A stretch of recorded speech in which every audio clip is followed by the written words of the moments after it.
η ώρα το απόγευμα, παρά το δύσκολο της αργίας και της ώρας, 25 περίπου και πλέον συνάδελφοι συγκεντρωθήκαμε στην πλατεία Συντάγματος στο ενωτικό κάλεσμα όλων των ενώσεων των ενεργεία και εναποστρατείας τελεφών και των ορφανικών οικογενειών μαζί σαν μια γροθιά.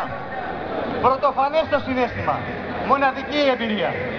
Δακρύσαμε αντικρίζοντας τους βετεράνους μας.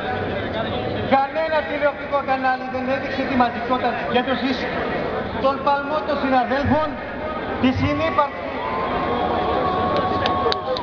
τη συνύπαρξη νέων στρατιωτικών με τους γεροντότερους γείτονές μας, εκπαιδευτές μας, καθηγητές μας, πατεράδες, μανάδες, παππούδες και γιαγιάδες μας. Αυτή είναι, αγαπητοί συνάδελφοι, η επιτυχία μας. Όσο δεν μας δείχνουν αυτοί, τόσο γινόμαστε πιο δυνατοί εμείς. Όχι αυτοί, όλοι εμείς.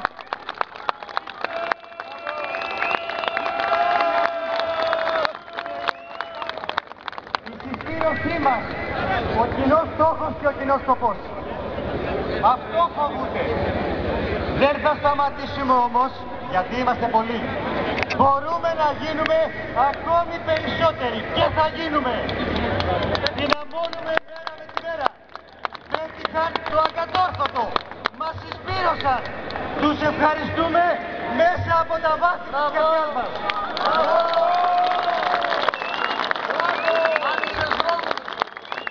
Δεν λυγίζουμε στην τρομοκρατία και στον εκφοβισμό. Ακόμα και τη στολή να μας βγάλουν, δεν θα πάρουν την ψυχή μας, γιατί είναι ελληνική. Μπράβο! Η Αθήνα έκανε την αρχή. Η κόρη του Θερμαϊκού συνεχίζει. Αύριο στη Θράκη μας, στην Κρήτη μας, στο Καστελόριζό μας. Παντού, από άκρη σε άκρη, σε όλη την Ελλάδα. Σύντομα είμαστε και θα παραμείνουμε ενωμένοι. Τίποτα δεν μπορεί να σταματήσει το ποτάμι που ξεκίνησε. Το πρόσημά του καταγράφεται θετικό.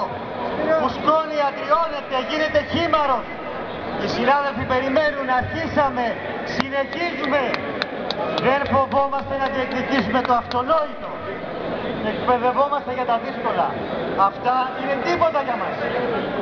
Δεν φοβόμαστε να πούμε δυνατά. Φτάνει πια στην εξαθλίωση του ελληνικού λαού. Δεν αντέχουμε άλλο. Αλλάξτε ρότα.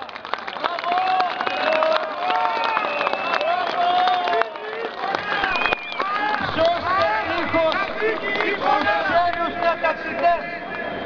Ελλάδα χωρίς τροικανούς δανειστές μπορεί να υπάρξει. Ελλάδα χωρίς Έλληνες δεν υπάρχει ποτέ. Μπράβο! Δεν πουλιέται, δεν εξαγοράζεται, δεν υποδουλώνεται.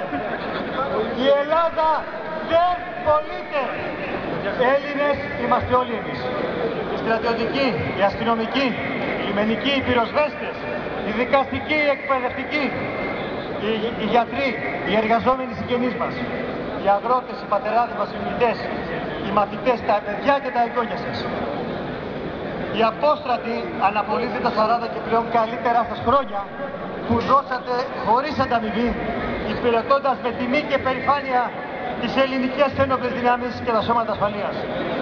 Μα για ποιους? Βλέπετε σήμερα ότι οι πολιτικοί μας σκοτώνουν τα άλογα όταν γεράσουν. Αύριο εμάς και τα εκατομμύρια Έλληνες γίνονται συμπολίτες μας. Μην ψάχνετε να βρείτε την απάντηση σε αυτούς που μας έφερα σε αυτή την κατάτια. Την απάντηση να τη βρείτε στον διπλανό σας, στο γείτονά σας, στον άγνωστο που σας συναντά στον δρόμο και σας σφίγγει το χέρι. Σε αυτόν για τον οποίο ο Έλληνας στρατιωτικός είναι παράδειγμα και υπόδειγμα. Μαζί του θα πορευτούμε. Του ανοίγουμε την αγκαλιά μας, τον φέρνουμε κοντά μας. Μην λυγίσετε, σταθείτε όρθιοι. Σας έχουμε ανάγκη, σας χρειαζόμαστε. Μας διδάξατε στα στρατόπεδα, μας διδάσκετε τώρα και στη ζωή. Πρέπει να βαδίσουμε χέρι-χέρι σφιχτά. Πρέπει όλοι μαζί, εν ενεργεία απόστρατοι Έλληνες πολίτες, να δώσουμε τη μάχη μας. Αρκεί να το πιστέψουμε. Ναι λοιπόν, το πιστεύουμε.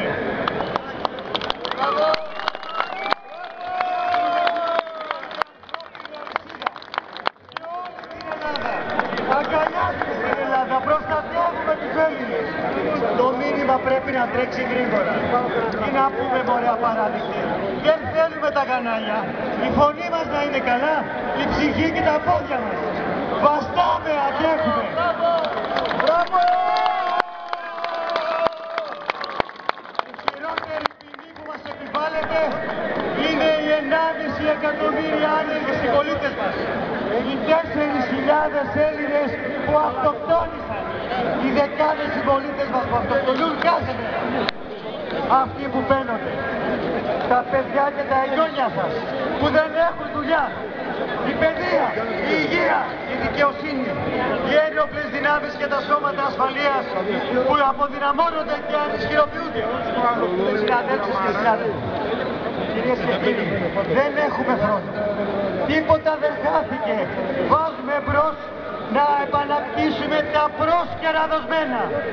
Σήμερα είμαστε εδώ στην πανέμορφη πλατεία στο τέλος. Πάνω από 10.000 άτομα. Τρέχουμε σαν φως. Δουλεύουμε σαν πυραμίδα. Απομονώνουμε ό,τι μας χωρίζει και κρατάμε μόνο ό,τι μας ενώνει. Τι να τα κάνουμε με τα ψηφίσματα και τα έγγραφα. Είδαμε τα αποτελέσματά τους. Ανοίγουμε όλοι τις ατζέντες μας. Από αύριο κιόλας. Ξεσκονίζουμε τις σελίδες τους.